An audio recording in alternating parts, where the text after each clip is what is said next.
बार फिर सिंध के अवाम को झांसा देने के लिए हुए तो मैं इंशाल्लाह हाजिर हूँ, मैं हर तरह से हाजिर हूँ। इन्हें लेकर आज ये मुतालबे पेश किए हैं, ये आपके मसाइल हैं, आपके इलाकों के मसाइल हैं, ये सजावल के मसाइल हैं, ये ठट्टा के मसाइल हैं और ये टंडो मोहम्मद खान के मसाइल हैं। तो इंशाल्लाह ये मसाइल जो हैं ये अल्लाह के फजलो करम से अगर आपके मसाइल हैं तो फिर ये मेरे भी मसाइल हैं। उन्होंने माजी में जो वादे किए थे वो तो वफा नहीं हुए, लेकिन वो शिराजी बरादरान को पीपल्स पार्टी में शामिल होने से बचाने में कामयाब हुए। अब मियाँ साहब कहते हैं कि वो सिंध के अवाम की महरूमियाँ दूर करने के लिए आए हैं। वो मजीद कहते हैं कि हम सूबे की तामीरें नो करेंगे और यहाँ के कोने कोने में ताज़ा हवा चलेगी। सिंध के तारीखी शहर ठट्टा में अवामी जलसे से खिताब करते हुए नवाज शरीफ का कहना था, तामीरें नो करेंगे। वज़ीर आज़म का कहना था कि कराची के साथ साथ सिंध के दही इलाकों को भी खूबसूरत बनाएंगे, शाह अब्दुल लतीफ़ पिटाई और शहबाज कलंदर की धरती की प्यास बुझाएंगे। अब वो सिंध के अवाम को पानी, बिजली और सड़कें देंगे और सिंध की महरूमियाँ दूर करेंगे। उनका कहना था कि आज उनसे जो मुतालबात ठट्टा के लोगों ने किए हैं वो सूबाई मामला है। वफाकी हुकूमत वादा करती है कि वफाक ये मसाइल हल करेगी। ये सारे मामलात सूबे को हल करने चाहिए, लेकिन चूँकि ये मसाइल हल नहीं हुए इसलिए मैं हाजिर हूँ। नवाज शरीफ का कहना था कि अल्लाह ने मुझे वज़ीर आज़म बनाया है, हेल्थ कार्ड के इजरा और अस्पताल के क़याम का ऐलान करता हूँ। सजावल समेत सिंध के दीगर शहरों के लिए हेल्थ कार्ड का ऐलान करते हुए नवाज शरीफ का कहना था कि ठट्टा में 500 बिस्तरों पर मुश्तमिल अस्पताल भी तैयार किया जाए।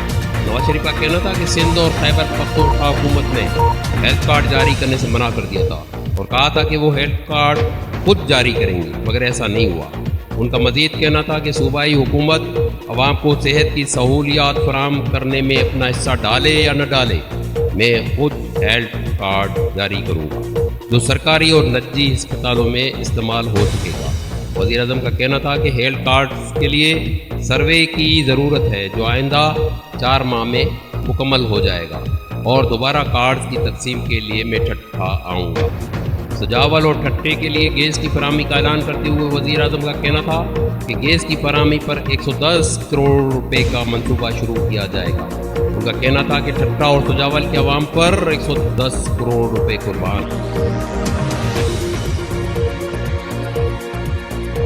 सिंध के देहातों को पंजाब के शहरों से भी इंशाल्लाह बेहतर बनाएंगे,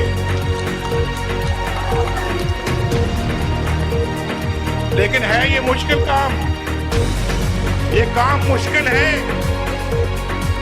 लेकिन इंशाल्लाह आप मेरे साथ हैं तो मैं आपके साथ हूं। वज़ीर आज़म का कहना था कि कोई एहसान नहीं बल्कि अवाम का हक और वज़ीर आज़म होने के नाते मेरा फ़र्ज़ है। अवाम को बिजली के बिलों की अदायगी की तजवीज़ देते हुए नवाज शरीफ का कहना था जो लोग बिल अदा नहीं करते उनकी वजह से बिल की अदायगी करने वाले शहरियों को भी तकलीफ उठाना पड़ती है। नवाज शरीफ का कहना था कि मुल्क में बिजली के मसले पर बड़ी हद तक काबू पाया जा चुका है, सिवाय उन इलाकों के जहाँ लोग बिलों की अदायगी नहीं करते। वज़ीर आज़म का मज़ीद कहना था कि वो वज़ीर पानी वो बिजली को बहुत जल्द सिंध भिजवाएंगे और सिंध के गाँव में बिजली पहुँचाई जाएगी। वज़ीर आज़म का कहना था कि सिंध के उन अजला में समंदर के कटाव की वजह से इंतहाई कीमती ज़रई ज़मीन समंदर की नज़र हो रही है। हालांकि ये मामला सूबाई हुकूमत का मामला है, लेकिन हम समझते हैं कि इस मामले को फ़ौरन हल किया जाना चाहिए और कोई ताख़ीर नहीं होनी चाहिए। समंदर के कटाव का मसला हल करने के लिए वज़ीर आज़म ने हिफाजती बंद तामीर करने का भी ऐलान किया। ठट्टा और सजावल में साफ पानी की फराहमी के लिए नवाज शरीफ ने 20-20 करोड़ रुपए जारी करने का ऐलान भी किया। वज़ीर आज़म नवाज शरीफ ने समंदरी तूफ़ान के दौरान जिस इमदाद का ऐलान किया था अभी तक वो वादा वफा नहीं हो चुका है। उन्होंने माजी में कराची पैकेजेस तो दिए लेकिन एक पर भी अमल नहीं हुआ। सिंध के अवाम के लिए नवाज लीग और पीपल्स पार्टी एक तरफ पानी और दूसरी तरफ आग की मानंद है, एक ज़ेरी सिंध को डुबोती है और दूसरी करप्शन से उसे जलाती है।